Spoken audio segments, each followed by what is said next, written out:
The new Star Wars Outlaws game continues to be a topic of debate online. As much as I would say that this discourse involves the gameplay, by this point, we all know better. In this debate, poor character design and overpricing take center stage. Add a deeply unpopular game developer and a declining IP, and together, it spells disaster. Thus, before we jump into the response from the creative director of the Star Wars Outlaws, let's quickly recap everything. As stated, a new Star Wars game is coming. The lead protagonist is what many would describe as a poorly designed woman. While I am not overly fond of the design, I do think the problems surrounding this title go deeper. Now, obviously, this was always going to be a hot-button issue for many, considering the recent discourse surrounding certain designs. The biggest sticking point for me personally is the horrible pricing. The base game for $70 is almost completely stripped of all content. In order to experience all the missions, you need to pay $130. You can play the game for an $18 per month subscription, but most people are not fond of this option for obvious reasons.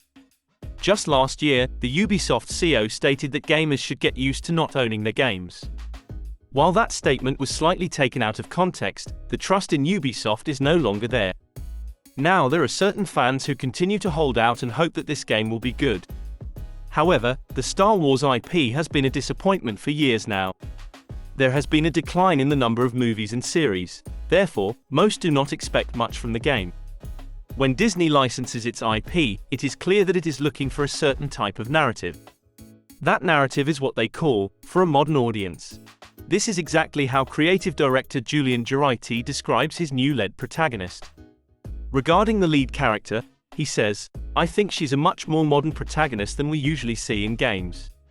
She's somebody who is very much a street thief who gets thrown into things that are beyond her control, and that she kind of has to think her way out of, and that makes it a little bit more relatable than somebody who has all the confidence and sarcasm and just comes off as somebody who is not believable. So having her be relatable in that way was something extremely important for us."